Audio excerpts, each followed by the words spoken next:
जी बच्चों, the purpose of the session is कि now those who have done well in P2, they should carry on that momentum in P1 and grade inshallah ताला.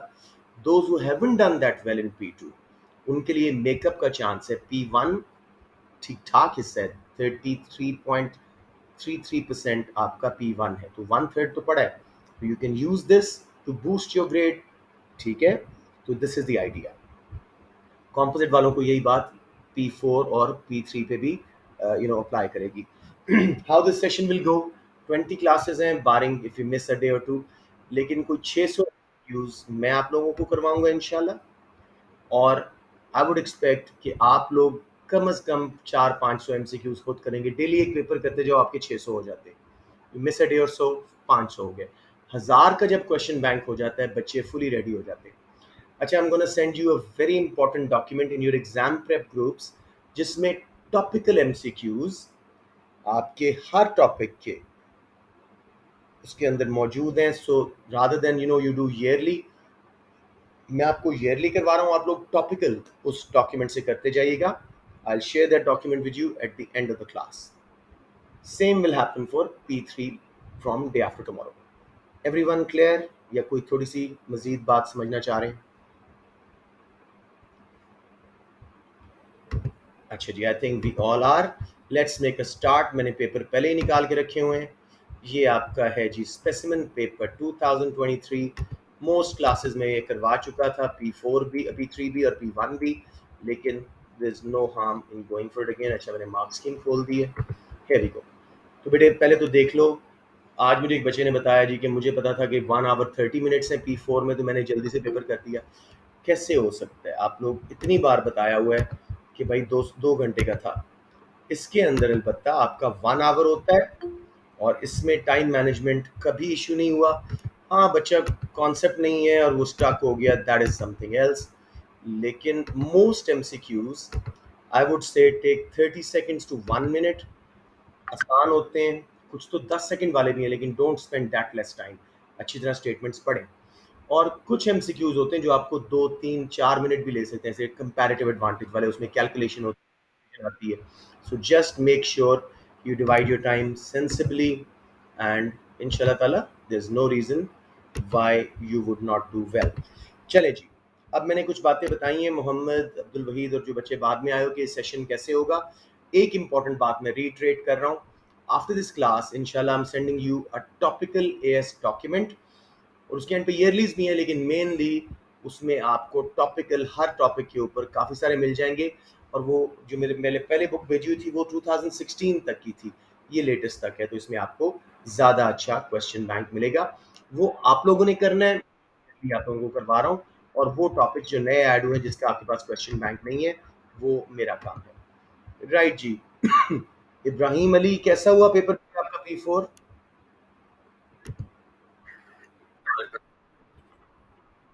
अच्छा हो गया? चले अल्हम्दुलिल्लाह, good. चले लेट्स स्टार्ट नाउ जी. We are on. ये बहुत आसान सा पेपर है, करवाया हुआ है पहले तसल्ली से. पहला क्वेश्चन देखें. Demand for a product is inversely related to its price, यानी नेगेटिव रिलेशनशिप है. Ceteris paribus.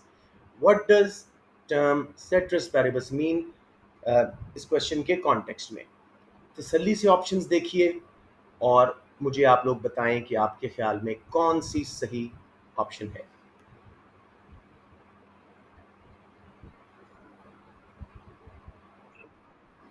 ए किसने बोला है? Muzaffar, good. Let's see.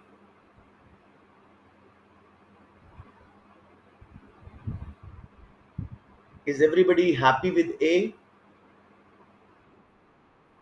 A is the clear-cut answer. Ceteris paribus means all other factors remain constant.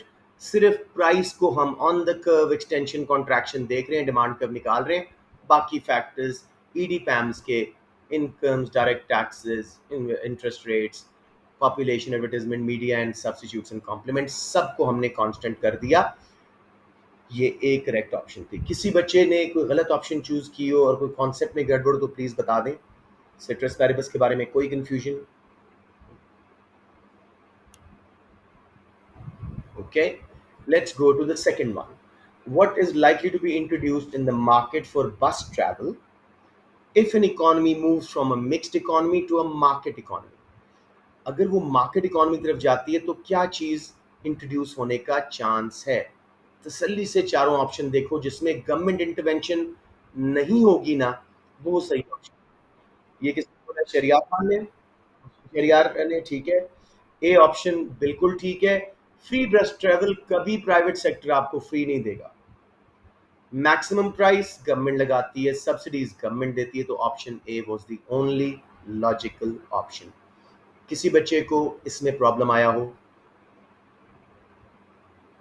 Mixed economy जिसमें government और private sector दोनों है। Market economy या फ्री मार्केट इकोनॉमी, इसमें सिर्फ प्राइवेट सेक्टर का ज्यादा रोल है। हाँ, तो इसलिए इसलिए तो ऑप्शन ए लिया है।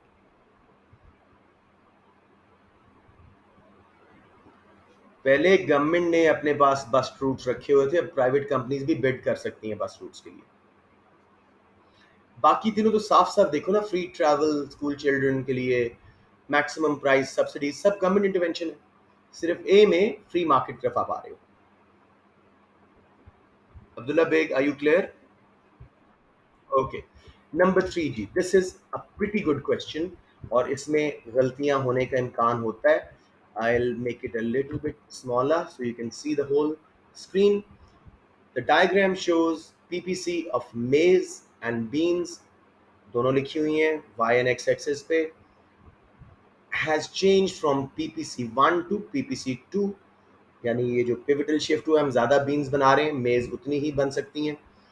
What has happened to opportunity cost of maize? पहला हिस्सा। And returns two factors producing beans, दूसरा हिस्सा। तो पहले तो मुझे सब बच्चे बताओ अपॉर्चुनिटी कॉस्ट कैलकुलेट करना, जिसको नहीं आता एक यूनिट की, जी अभी बता दो, मैं आपको जल्दी से फॉर्मूला दोबारा याद दिला दूं। Please do not stay quiet, अगर कोई कंफ्यूजन है तो पूछ लें। जी शहरियार, हाथ ना खड़ा किएगा, मुझे आपकी आवाज आनी है, मैं तो स्क्रीन इस पे होता हूँ। जी बोले। करवा दूं फॉर्मूला? बेटे, जिस चीज की अपॉर्चुनिटी कॉस्ट निकालनी है ना, उसकी ऑपोजिट के नंबर को ऊपर लिखो मैक्सिमम नंबर को, और उसके नंबर को मैक्सिमम को नीचे लिखो। जैसे अगर हम 100 मेज बनाते हैं तो कितने बीन्स गिव अप कर रहे हैं शरियार? तो 100 given up divided by 100 maize, 1 for every maize we are giving up 1 bean. समझ आ गया? शरियार दूसरा आप कैलकुलेट करो, शिफ्ट होने के बाद 100 200 का हमारे पास पीपीसी है, अब एक मेज के लिए कितना बीन छोड़ोगे? बेटे दोबारा देखो, जो छोड़ रहे हो वो ऊपर जाएगा, जो बना रहे हो वो नीचे आएगा। Given up over made. 100 मेज बनाने के लिए कितनी बीन्स अब आपको? 200 divided by 100, 2 for every one maize ton you giving 1 ton of beans. Shahryar समझ आ गया? किसी बच्चे को ना आया हो? अच्छा, अब अपॉर्चुनिटी कॉस्ट क्या हुई है? पहले एक मेज के बदले में 1 टन ऑफ बीन छोड़ते थे, अब 1 टन ऑफ मेज के बदले में 2 छोड़ रहे हो, तो अपॉर्चुनिटी कॉस्ट क्या हो गई? सो सी एंड डी ऑप्शन रह गए। अब लॉजिकली जब 200 बीन्स बन सकते हैं तो फैक्टर्स ऑफ प्रोडक्शन को रिटर्न्स ज्यादा मिलेंगे या कम मिलेंगे? पहले सिर्फ 100 बन सकते थे, अब 200 बन सकते हैं, तो फैक्टर्स ऑफ प्रोडक्शन को रिटर्न्स ज्यादा। Option D, reason reason. किसी बच्चे को कोई प्रॉब्लम आ रही हो? एक बात और भी बता दूं, जब पीपीसी बाहर शिफ्ट होता है, जिस गुड का शिफ्ट होता है उसकी कॉस्ट ऑफ प्रोडक्शन कम हो रही होती है। ठीक हो गया? Any question here? Everyone totally clear? Excellent. अब मैं बच्चों को चूज करके क्वेश्चन पूछ रहा हूं। Asia. Question number 4. An individual buys a ticket to visit a government owned art gallery. Ticket है, सोच लो, ownership बेशक government की हो. How would this good be? How would this visit be classified by an economist? देखो fascia बेटे, take your time. B बोलो या D बोलो, तो फिर बॉब एंड डेविड बोलो, मुझे नहीं पता लग रहा बी है कि डी है। बॉल या बॉब, ठीक है, परफेक्ट। प्राइवेट गुड क्यों है? टिकट लगी हुई है। और मेरिट गुड क्यों है? म्यूजियम है, इसके एक्सटर्नल बेनिफिट्स होते हैं, नॉलेज फैलती है। सो इसलिए ये प्राइवेट गुड भी है और मेरिट भी है। सबको समझ आ गया? कई बच्चे इसको पब्लिक गुड कर लेंगे गवर्नमेंट ओनरशिप का करके। पब्लिक गुड ओनरशिप पे डिपेंड नहीं करती, कैरेक्टरिस्टिक पे डिपेंड करती है। Non rivalry, non excludability, free rider problem, non rejectability. सबको क्लियर है? कोई कंफ्यूजन? ओके जी। Muzaffar Imran number 5, supply curve S1 से S2 पे शिफ्ट हुआ है टूवर्ड्स लेफ्ट, कौन सी रीजन वैलिड है? तसल्ली से देखिए।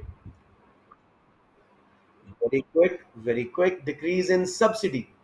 बाकी कॉस्ट ऑफ प्रोडक्शन वाला पहला वाला सप्लाई कर्व को राइट पे शिफ्ट करता। डिक्रीज इन पॉपुलैरिटी से डिमांड कर्व लेफ्ट पे शिफ्ट होता।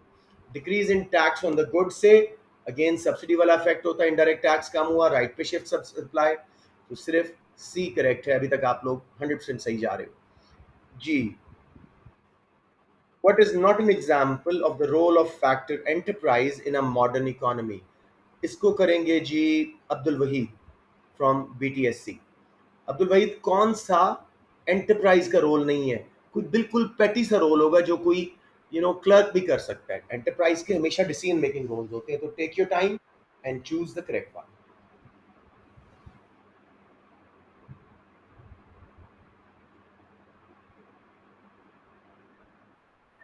B as in ball, perfect.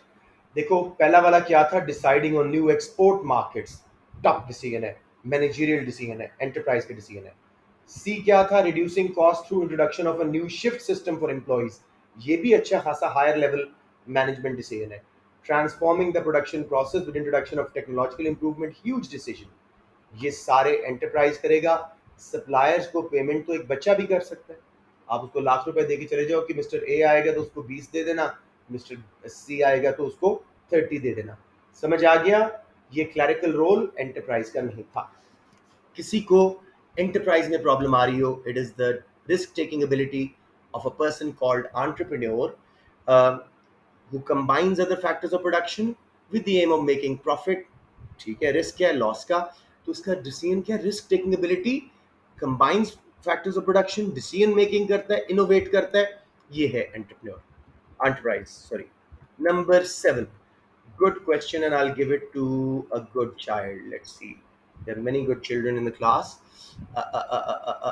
Unsub free, a manufacturer increases the price of the product from $4 in an attempt to increase total expenditure, यानी revenue बढ़ाना चाह रहा है अपना।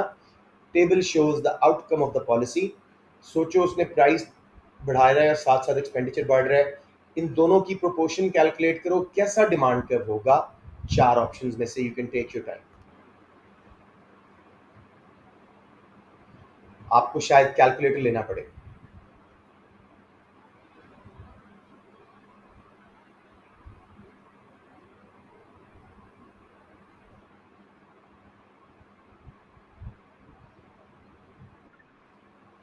Answer, are you in the class? Shall I wait?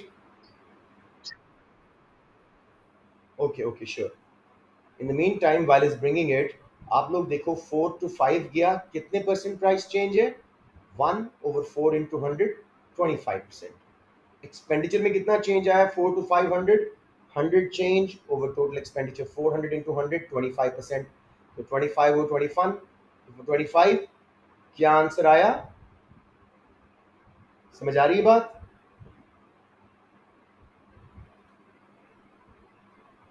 I think आप लोग नहीं समझ पा रहे हो।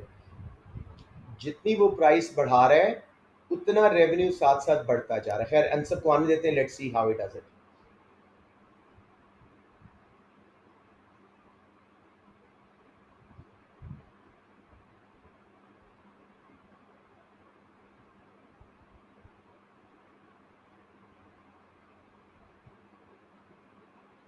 ओ अच्छा, ये डिफरेंट क्वेश्चन है, सॉरी, मैंने और एंगल से सॉल्व किया, गलत था। अब मैं सही करता हूँ। आंसर, बाय यू बैक मेरा बेटा? आंसर, अब एक्सपेंडिचर मींस रेवेन्यू, रेवेन्यू का फॉर्मूला है प्राइस इनटू क्वांटिटी। ठीक है, अब हमारे पास प्राइस है, हम कैसे मैथमेटिकली क्वांटिटी निकालेंगे? रेवेन्यू हमारे पास है और price into quantity is the formula. तो हम कैसे सब्स्टिट्यूट करेंगे? रेवेन्यू को किस चीज से डिवाइड करेंगे कि क्वांटिटी निकल आए?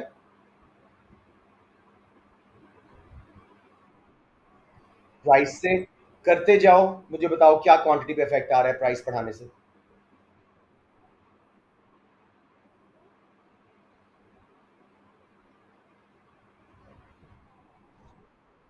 सेम रह रही है। 400 expenditure divide by price 100 units, 500 divide by price 5 100 units, 600 divide by 6 100 units. Quantity change हो ही नहीं रही, प्राइस वो बढ़ाया जा रहा है, साथ साथ रेवेन्यू बढ़ता जा रहा है।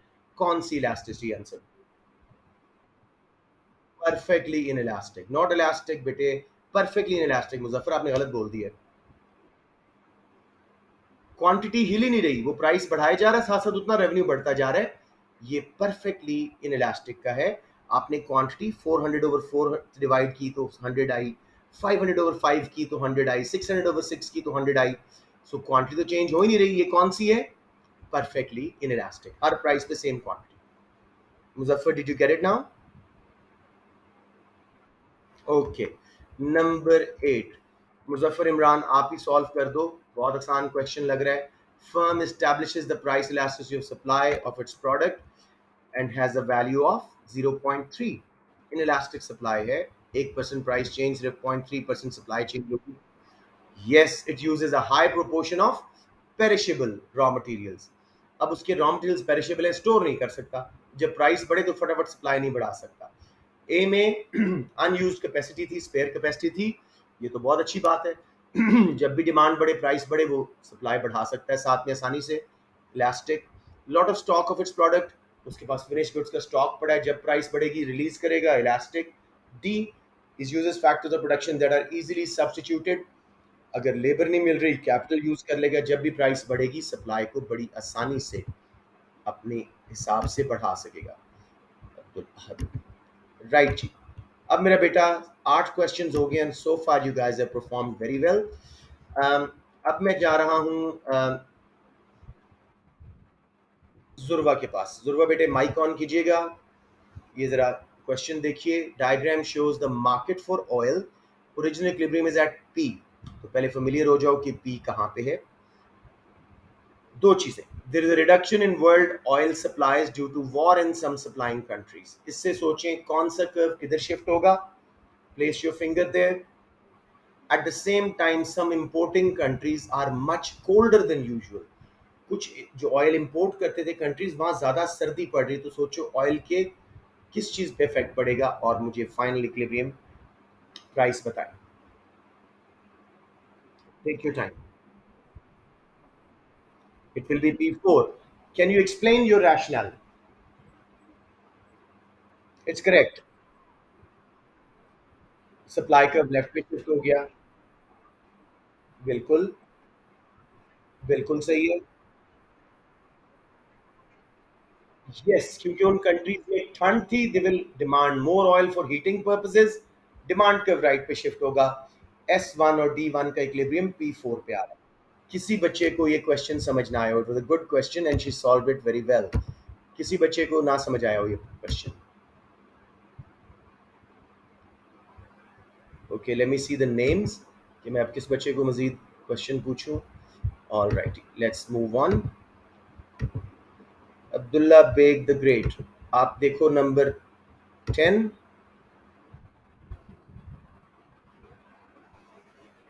इस पे आपको ग्राफ ड्रॉ करना पड़ेगा। Demand for a good falls, demand curve को लेफ्ट पे शिफ्ट करें। At the same time as its cost of production decreases. अब सोचो कॉस्ट ऑफ प्रोडक्शन डिक्रीज होने से कौन सा कर्व किधर शिफ्ट करता है? दोनों शिफ्ट करो, फिर बताओ what will be the combined effect, नया इक्विलिब्रियम दोनों शिफ्ट्स के बाद, on quantity supplied and price. शाबाश, वेरी गुड। किसी बच्चे को इस क्वेश्चन में प्रॉब्लम हो, आई एम श्योर होना चाहिए। ये मैं बना के दिखा दूं आपको।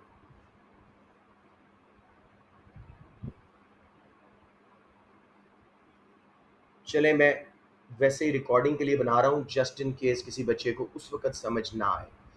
बेटे, दो बातें हुई हैं।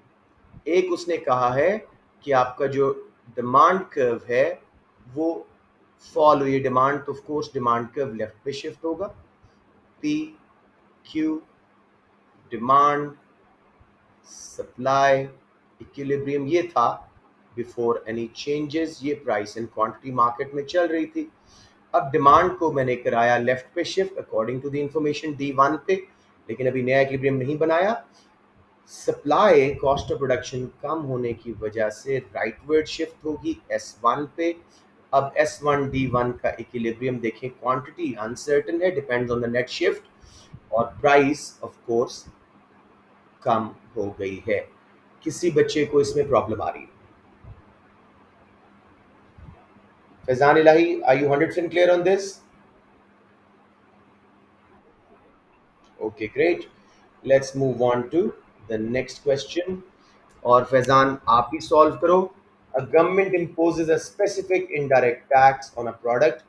इनडायरेक्ट उसने खुद ही बता दिया, लेकिन जब भी किसी गुड पे टैक्स लगे वो इनडायरेक्ट होता है।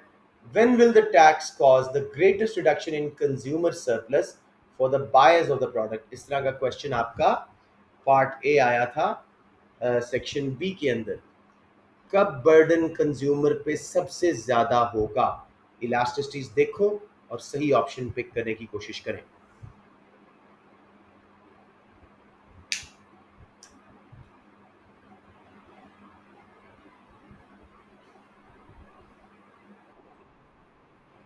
Very good Faizan, can you explain how?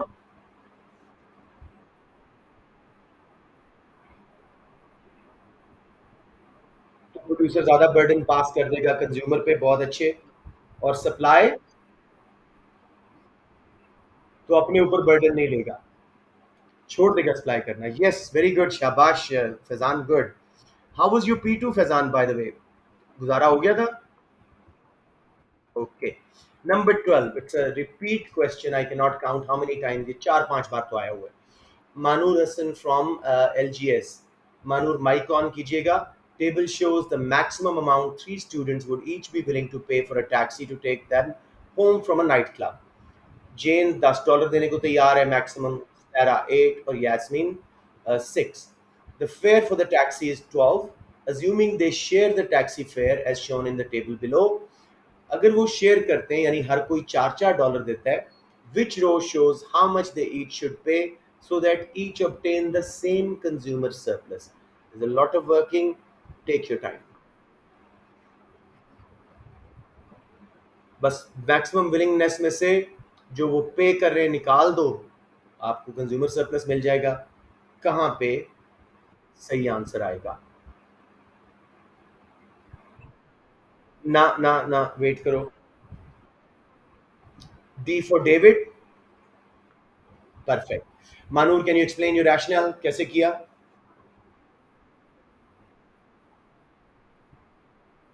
या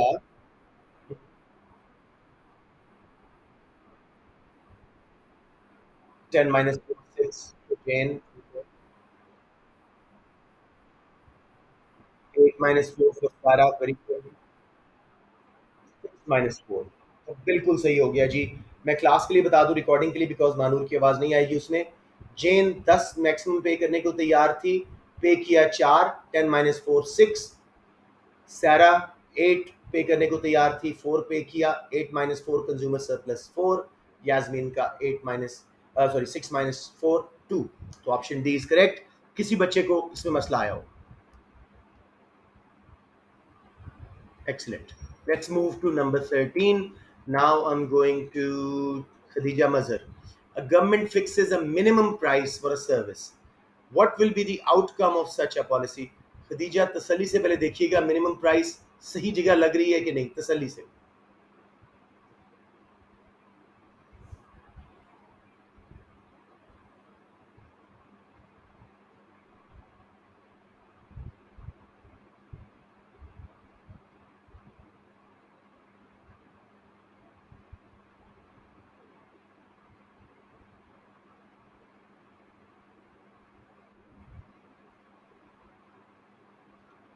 खदीजा बेटे, you are in the class, मुझे इतना बता दो। Okay, take your time, take your time.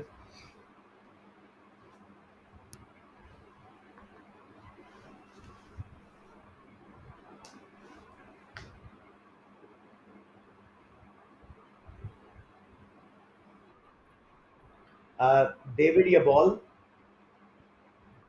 David, perfect. गलत जगह पे लगी हुई minimum price, below equilibrium price, कोई फर्क नहीं पड़ेगा, क्वांटिटी सेम रहेगी प्रोडक्शन की। मैं बाकियों को रिजेक्ट करवा रहा हूँ। A, demand will fall if minimum price is below equilibrium. Below equilibrium लगी है तो वो इनफेक्टिव है, ओरिजिनल डिमांड सप्लाई रहेंगे। B, demand will rise if minimum price is above equilibrium. अब सही जगह लगी है अबव इक्विलिब्रियम, लेकिन डिमांड तो कम हो जाती है, क्वांटिटी डिमांडेड सप्लाई बढ़ती है, तो वो गलत हो गया। सी में वो कहते हैं production will fall if minimum price above equilibrium, नहीं, प्राइस बढ़ेगी, सप्लाई कर्व के ऊपर क्वांटिटी एक्सटेंड होगी, लोग फार्मर्स प्रोड्यूसर्स ज्यादा सप्लाई करना चाहेंगे to make profit, so only D is correct. किसी बच्चे को इसके अंदर कोई इश्यू आ रहा हो तो बता दें। इसका एक हल ये भी होता है कि ग्राफ बना लिया करें।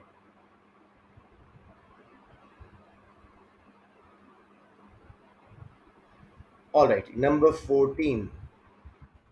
Now I'm going to give it to Shehryar, not Khan, Shehryar Kashif from City School. The diagram illustrates the effects of placing a specific indirect tax equal to JM on a good. Vertical distance बता दिया, per unit tax उसने. Which area represents total tax receipts? Government को कितना revenue आ रहा है बेटे? आसान question है। आपने क्या बोले? गलत है मेरा बेटा। ये मेरे ख्याल में मैं करवा ही देता हूँ, लेकिन दोबारा एक बार देख लें Shahryar. Vertical distance between two supply curve J M है, उसको प्राइस लाइन तरफ एक्सटेंड करें। अब टोटल टैक्स कितना है, कंज्यूमर जो पे कर रहा है, प्रोड्यूसर जो पे कर रहा है, वो दो रेक्टेंगल्स बन के एक स्क्वायर बनता है, कितना एरिया है?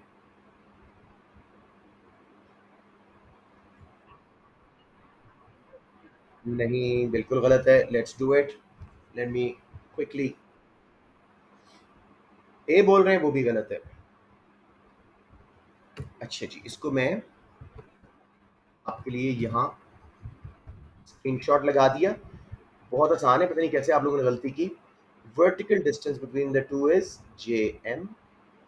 अब इसको हम एक्सटेंड करते हैं जब प्राइस लाइन की तरफ, तो ये सारा एरिया एक्स जे एम जी आपका, ऊपर वाला हिस्सा कंज्यूमर्स बर्डन, नीचे वाला हिस्सा प्रोड्यूसर्स बर्डन। समझ आया शहरियार कि नहीं? आपने के तक क्यों किया? क्वांटिटी तो अब सिर्फ ये रह गई है ना, न्यू क्वांटिटी से देखना होता है वर्टिकल डिस्टेंस, फिर वो सारा एरिया। किसी बच्चे को इसमें प्रॉब्लम आ रही हो तो मैं एक बार फिर मिटा के समझा दूं। डी, डी, एक्स जे एम जी। ये देखो शरियार, एक्स जे एम जी, इतना ऊपर वाला कंज्यूमर दे रहा है और नीचे वाला प्रोड्यूसर दे रहा है। समझ आ गया बच्चे सबको या नहीं? डी बोल रहा हूं मैं, हाँ। आप यार प्लीज फिर बॉल या डेविड बोला करो। I honestly thought you were saying D. अभी हाँ, मैं हैरान कि मैंने कहा इतना ब्राइट बच्चा है और वो कैसे इतना सिंपल सा क्वेश्चन गलत कर रहा है। Well done Shahryar. Let's move on to number 15। This one is for Anushi. आपका माइक चलता है कि नहीं?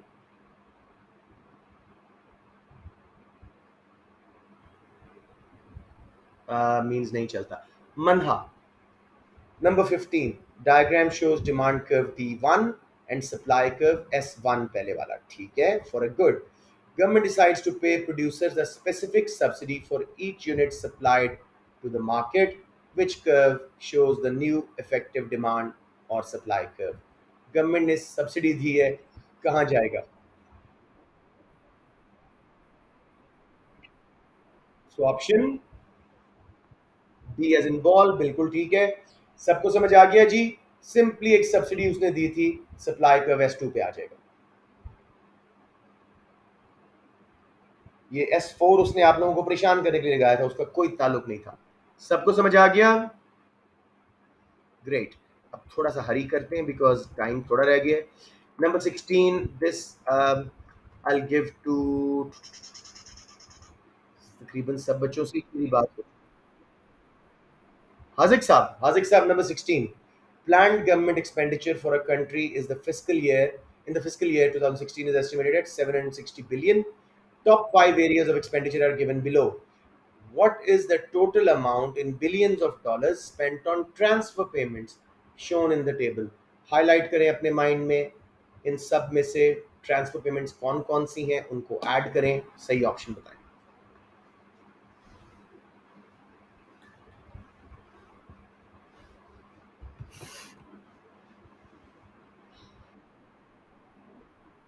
सी 264, 153 बिलियन पेंशन पे दिया, वेलफेयर पे 111, मिल मिला के 264. Well done Hazik. इसलिए नहीं पूछता, इसको आता होता है. Anyways let's see now.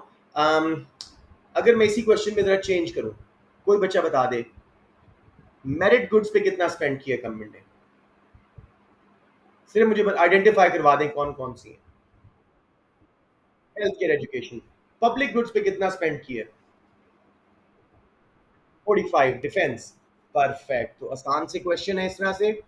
अब जी, एडी लेफ्ट पे शिफ्ट हो रहा है, you know, as a result क्यों शिफ्ट होगा, सॉरी राइट पे शिफ्ट हो रहा है, क्यों शिफ्ट होगा? ओपन एंडेड क्वेश्चन, कोई बच्चा बता दे.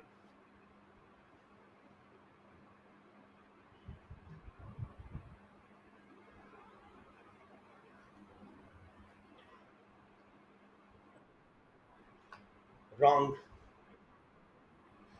सॉरी, एक मिनट. फ्रॉम 81 टू 82, हाँ बिल्कुल ठीक है, option A answer. Interest rate अगर बढ़ा तो एग्रीगेट डिमांड लेफ्ट पे शिफ्ट होगी. बजट सरप्लस होने का मतलब क्या है? गवर्नमेंट ने स्पेंडिंग अब ज्यादा शुरू कर दी है, रेवेन्यू लेना कम कर दिया है, टैक्स लेना, तो उससे गवर्नमेंट स्पेंडिंग का इंजेक्शन आएगा, 82 पे हम शिफ्ट हो जाएंगे. Option A. जिसने भी बोला था, सॉरी. ओके, सबको समझ आ गया? किसी को यहाँ कंफ्यूजन? एग्रीगेट डिमांड बाहर शिफ्ट हुई है. मैं सारी ऑप्शंस आपको पहले रिजेक्ट करके दिखाता हूँ. बी देखो, fall in trade surplus. Trade surplus होता है एक्सपोर्ट्स माइनस इंपोर्ट से हमें पॉजिटिव कंट्रीब्यूशन. वो एक्स माइनस एम का कंट्रीब्यूशन अब कम हो रहा है, तो एक्स माइनस एम गिरेगा, एग्रीगेट डिमांड लेफ्ट पे शिफ्ट होगी. Rejected. Rise in imports, X minus M का कंपोनेंट अगेन गिरेगा, एडी लेफ्ट पे शिफ्ट होगा. Rise in interest rates, consumption भी कम, इन्वेस्टमेंट भी कम, कॉस्ट ऑफ बोरोइंग बढ़ने की वजह से एडी लेफ्ट पे shift. Fall in budget surplus means government अब हमसे, सरप्लस मींस क्या था? रेवेन्यू उनके पास ज्यादा था टैक्सेस से, और स्पेंडिंग कम कर रहे थे. अब सरप्लस कम होने का मतलब उन्होंने टैक्सेस कम किए हैं और स्पेंडिंग कुछ बढ़ाई है पहले से, तो इंजेक्शन आएगा गवर्नमेंट स्पेंडिंग का, 82 पे आप चले जाओगे. समझ आ गया बच्चे? जिन्होंने पूछा था उनको समझ आ गया? Okay okay, let's move on. Let's give this one. Oh good question. Let's give this one to Faizan Elahi. दोबारा देखें बेटे, 4 साल का इन्फ्लेशन रेट दिया हुआ है, तसल्ली से देखें. What happen to general price level over the 4 years? तसल्ली से देखें, मैंने बहुत दफा इस तरह क्वेश्चन करवाए.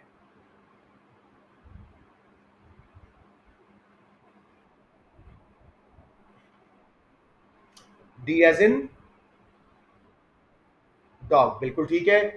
पहले साल इंक्रीज हुआ है, दूसरे साल स्ट्रेट लाइन का मतलब ये नहीं कि इन्फ्लेशन कम हुई है, उसी रेट पे आगे 4% था तो 4% और महंगाई हुई है. तीसरे साल स्लो रेट पे बढ़ी है लेकिन स्टिल बढ़ी है.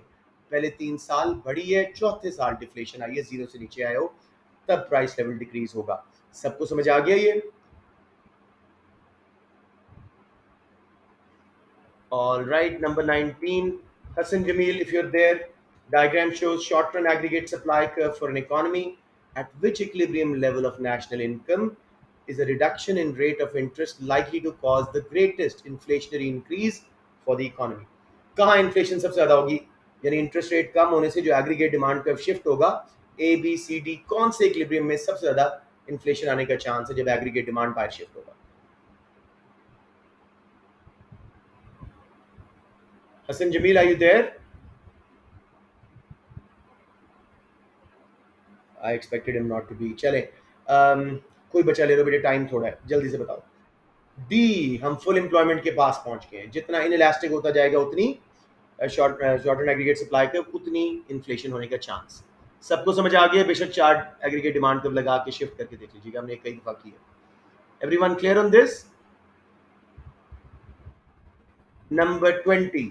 um, who do I want to give it to? Ramisha. रमीशा 20 को देखो बेटे, पहले बताओ आप क्लास में हो रमीशा?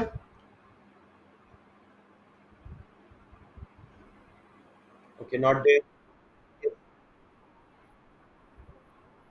सिर्फ देखो, एक कोल माइन बंद हुई है जहां से कोल निकाला जाता था, because consumer less polluting fuels पे चले गए हैं, कोल की डिमांड कम हो गई है। एक पूरी इंडस्ट्री की डिमांड जब गिरे, वो कौन सी टाइप ऑफ अनएम्प्लॉयमेंट होती है रमीशा, देखिएगा, नाम से ही आपको अंदाजा हो जाएगा।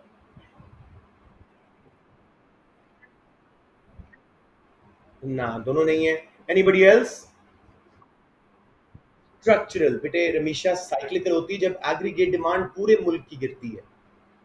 केन्जियन यानी मैस अनएम्प्लॉयमेंट। सीजनल जब सीजन ऑफ होता है, तो कोल का सीजन ऑफ नहीं हुआ, उसका फैशन टेस्ट खत्म हो गया, लोग उससे मूव अवे कर गए। स्ट्रक्चरल में ये होता है पूरी इंडस्ट्री की डिमांड गिर जाए। टेक्नोलॉजिकल भी स्ट्रक्चरल का हिस्सा, लेकिन इस केस में टेक्नोलॉजी इंप्रूव नहीं हुई, वो मूव कर गए लेस पोल्यूटिंग फ्यूल्स पे। नंबर, किसी को मसला तो नहीं है इसमें? All right, let's finish it now. Time thoda hai. A government succeeds in changing a current account deficit into a current account surplus. Why might this current account surplus increase the country's inflation rate? Halwa question है. Anyone? Surplus आया है x minus M में, तो क्या होगा? कौन सी option? A, it raises aggregate demand. समझ आ गया? बाकी सबको क्लियर है? एक्सचेंज रेट रिड्यूस नहीं होगा, वो अप्रिशिएट होगा। हमारी एक्सपोर्ट्स की डिमांड ज़्यादा है, इंपोर्ट्स की कम है। प्रोडक्शन कॉस्ट कम होंगी, करेंसी हमारी ऊपर जा रही है। रिड्यूसेस द मनी सप्लाई, नहीं, मुल्क में पैसा एक्स माइनस एम में इंजेक्शन आ रहा है। So option A is the only one. Aggregate demand बढ़ी, अगर सप्लाई नहीं बढ़ सकी तो demand full inflation. This is a beautiful question, let's see who is able to handle it. Open forum, because time थोड़ा है। गवर्नमेंट का revenue और एक्सपेंडिचर दिखा रहे हैं, 2008 में रेवेन्यू ज़्यादा, एक्सपेंडिचर कम। 9 में रेवेन्यू कम, एक्सपेंडिचर ज़्यादा। 10 में रेवेन्यू और कम, एक्सपेंडिचर और ज़्यादा। तो what can be concluded from the diagram?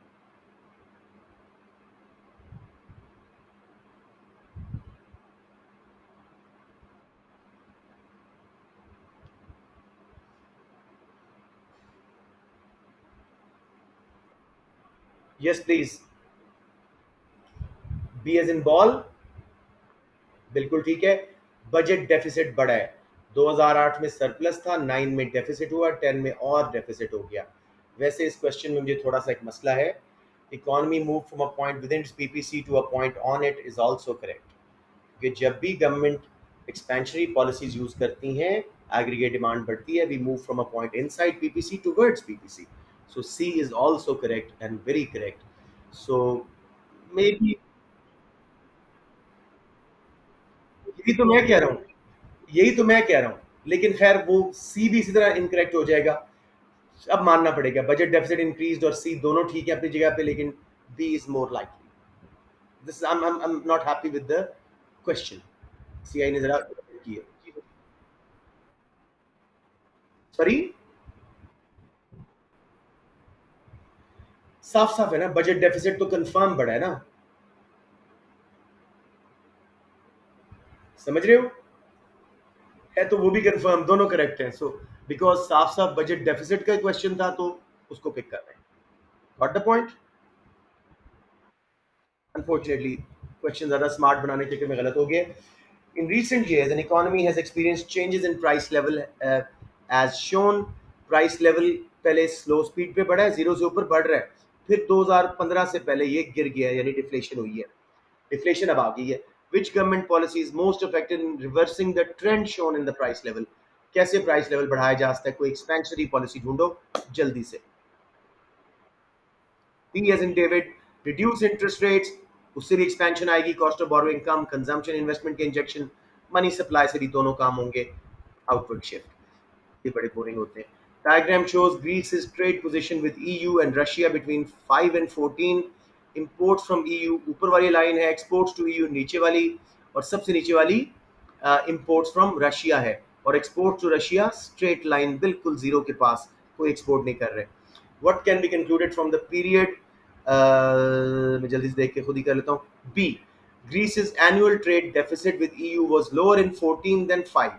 देखो 2005 में कितना डेफिसिट था, कोई 36 और 11 25 का डेफिसिट था, समझ आ रहा है? और 14 में तकरीबन 30 और 15 मुश्किल से 15 का डेफिसिट है, तो ये तो कंफर्म है, नॉन रिजेक्टेबल। समझ आ गया सबको? ये हर बार लागू होता है, इसलिए थोड़ा सा खुद देख लीजिएगा, बहुत ईजी है। माइक बंद रखिएगा please. There is a rise in exchange rate of US dollar which would cause the greatest increase in US current account deficit. Currency ऊपर गई है, डेफिसिट ज्यादा क्यों होगा? इसमें से ऑप्शन चूज करें, बहुत आसान है, इसलिए आई एम नॉट स्पीकिंग, आप लोग कोशिश करें। B, a high price elasticity of demand for imports. Exchange rate आपका जो है ऊपर गया, इंपोर्ट सस्ती हुई, इलास्टिक डिमांड थी, आपने जबरदस्त ज्यादा ज्यादा खरीदी। बाकी रिजेक्ट की होती हैं high level of domestic unemployment, आपका एक्सचेंज रेट ऊपर गया है, ठीक है।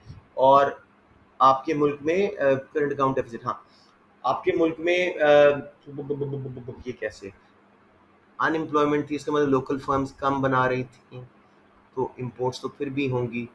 लेकिन पीईडी वाला बहुत साफ है। मैं पहले वाले पे दोबारा आता हूँ। अच्छा नहीं, low level of domestic unemployment means incomes नहीं है। इनकम्स नहीं है तो चाहे एक्सचेंज रेट ऊपर भी चले जाए, इंपोर्ट कम करोगे, yes. Low PED for exports, इस केस में एक्सपोर्ट रेवेन्यू बढ़ेगा, करंट अकाउंट सरप्लस में चला जाएगा जेकब के मुताबिक। लो रेट ऑफ डोमेस्टिक इन्फ्लेशन, अगर हमारे मुल्क में इन्फ्लेशन कम थी तो हम लोकल गुड्स ही शायद खरीदेंगे, इंपोर्ट्स इतनी सस्ती नहीं लगेंगी। नंबर 26 पे जरा गौर करें, मैं खुद करवाता हूँ। Since 2000, a country's export prices have increased on average by 50% and its import prices by 25%. What is the current figure of terms of trade? मुझे terms of trade का फॉर्मूला कोई बच्चा बताएगा? ऊपर कौन सी इंडेक्स आती है? ऊपर कौन सी इंडेक्स आती है? माइक बंद कर दे बच्चे। ऊपर कौन सी इंडेक्स आती है? सब लिखा हुआ है। Export price index divide by import price index into 100। तो 100 होता है बेस ईयर में, 50% एक्सपोर्ट्स की प्राइस बढ़ी है, वो कहाँ पहुंच जाएगी?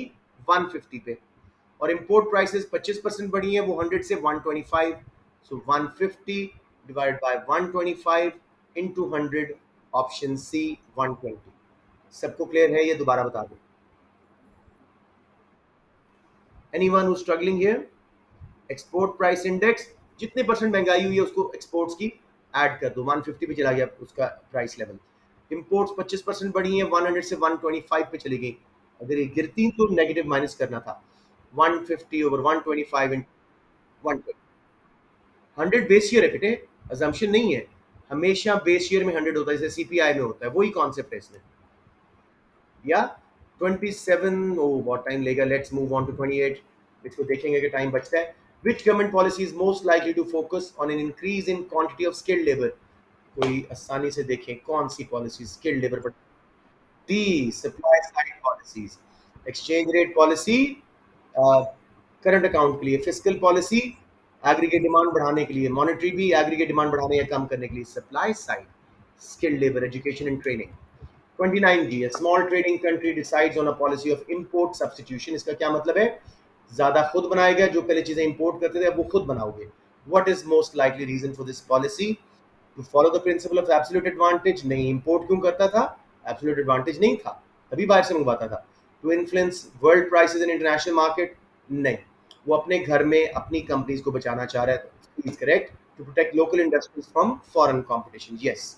डी बिल्कुल गलत सी ऑप्शन है, to substitute imported technology for local labour, तो बिल्कुल गलत है। 30th, monetary authorities of a country whose currency is floating freely raise the market rates of interest। other things being equal, the exchange rate of currency is most likely to, खुद सोचें, interest rate बढ़े, hot money क्या करती है, what happens to our currency? Anyone जी? Interest rate बढ़, hot money हमारे में आएगी, यस, हमारे बैंक में रखने के लिए, C option. Exchange rate will rise as foreigners buy the domestic currency in order to hold assets with a higher yield। अच्छा रिटर्न मिल रहा है हमारे मुल्क में। अब मैं ज़रा टाइम देख लूँ और देखें कि 27 हम कर सकते हैं कि नहीं। अभी तो उसने मीटिंग कॉल भी नहीं दी। Let me quickly do 27 with you. वो ज़रा मुश्किल सा होता है तो उसको अच्छी तरह कर लेते हैं। ये है जी। 27। मुझे पता है मैं आपको जितने भी करवा लूँ फिर भी कंपैरेटिव एडवांटेज में गलती होने का बहुत चांस होता है. So let's do it. Each diagram shows PPC curves of two economies, X and Y, which produce food and clothing. In which diagram would both economies benefit by specializing in the good in which they have comparative advantage and trading at an exchange rate of 1 unit of clothes to 1.5 units of food? तो अब पहले तो हम exchange rate सही कर लेते हैं. एक क्लॉथ के बदले में 1.5 यूनिट्स ऑफ फूड है. तो लेट्स उल्टा करते हैं जी. एक फूड के बदले में कितना मिलेगा? 1 डिवाइडेड बाय 1.5. एक फूड के बदले में 0.66 क्लोथिंग मिलेगी. ठीक है, मैं जल्दी से देख लूँ क्या ऑप्शन सही है. मैं सीधा सी पे जा रहा हूँ जो सही ऑप्शन है. देखो, अब हम अपॉर्चुनिटी कॉस्ट दोनों की कैलकुलेट कर रहे हैं. Shall I solve it for you properly? जुबानी शायद समझ ना आए तो let me just screenshot and solve it for you properly. जी बच्चों, अब मैं यहाँ पे ये आपके सामने आंसर लिख दिया और नीचे मैं इसकी सोल्यूशन कर रहा हूँ. सी ऑप्शन जो करेक्ट है, मैं सीधा उसी पे वर्किंग कर रहा हूँ बच्चों. Let's see. अब हम opportunity cost of 1 unit calculate कर रहे हैं. पहले करते हैं जी फूड की और कंट्री एक्स में और कंट्री वाई में, जैसे हमने टेबल अपने नोट्स में बनाया हुआ है. फूड का मुझे बताएं. अभी वही गिवन अप ओवर गेन्ड वाला फॉर्मूला है अपॉर्चुनिटी कॉस्ट का. जब कंट्री एक्स 4 फूड बनाता है, 2 क्लोथ्स गिव अप करता है, तो एक फूड के बदले में कितने क्लोथ गिव अप करेगा?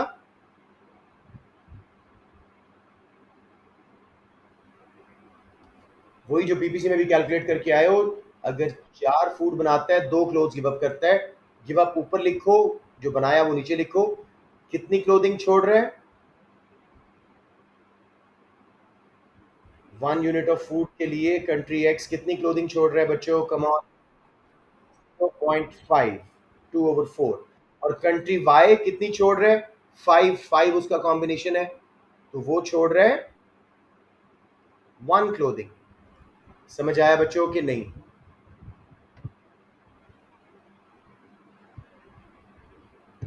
अच्छा नहीं लगता आ रहा है, लेकिन चलें. अब जी हम कर रहे हैं क्लोथिंग के केस में और आप लोग मुझे सॉल्व करवाइए. 2 क्लोथिंग जब बनाता है कंट्री एक्स तो 4 फूड छोड़ता है. कितनी उसकी अपॉर्चुनिटी कॉस्ट है एक क्लोथिंग की? बेटे गिवन आप ऊपर लिखो 4, मेड नीचे लिखो 2. 2 फूड्स, इसमें क्या मुश्किल है, क्या साइंस है? और 5 का कॉम्बिनेशन है, कम से कम ये तो सही बता दो. कंट्री वाई जब 5 क्लोथिंग बनाएगा तो कितनी फूड छोड़ेगा? 1 फूड. अब मुझे बताएं किसका कंपैरेटिव एडवांटेज किस में है? फूड में लोअर डोमेस्टिक अपॉर्चुनिटी कॉस्ट किसकी है? दोनों कंट्रीज में से किसकी लोअर अपॉर्चुनिटी कॉस्ट है? सामने लिखा हुआ है. एक फूड के बदले में एक्स सिर्फ हाफ क्लोथिंग छोड़ रहा है जबकि वाई को फुल क्लोथिंग छोड़नी पड़ रही है. किसकी अपॉर्चुनिटी कॉस्ट कम है बेटे? एक्स को कंपैरेटिव एडवांटेज है फूड के अंदर. और ऑब्वियसली ऑपोजिट होगा. क्लोथिंग के केस में वाई सिर्फ एक फूड छोड़ के एक क्लोथिंग बना सकता है, क्लोथिंग बना सकता है. तो वाई को कंपैरेटिव एडवांटेज है क्लोथिंग में. अब समझ आ गया मेरे बच्चों? शैल आई लीव इट? क्योंकि अगर इतना प्रॉब्लम आ रहा है तो एक क्वेश्चन के लिए आप लोगों के बाकी क्वेश्चन मैं खराब नहीं करवाना चाह रहा.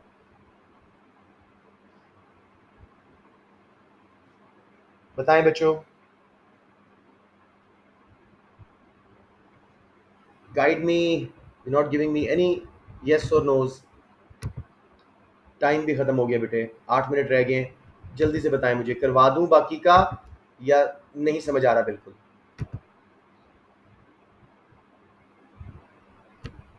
What's so difficult with this question? करवाऊं कि नहीं?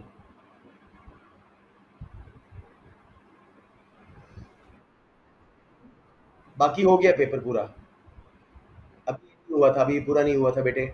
आई वुड से आप लोग सारे जो प्रेजेंट हो और बाकी भी कंपैरेटिव एडवांटेज वाला रिवाइज करो। कल जब हम ये क्लास स्टार्ट करेंगे 2 मिनट में मैं आपको सारा करवा दूंगा, ठीक है? क्योंकि अभी आप लोगों को ये बेसिक्स ही नहीं आ रही, तो आगे जाने का मुझे समझ नहीं आ रही, ठीक है? ऑलराइट जी, that's it for today unless you have a question.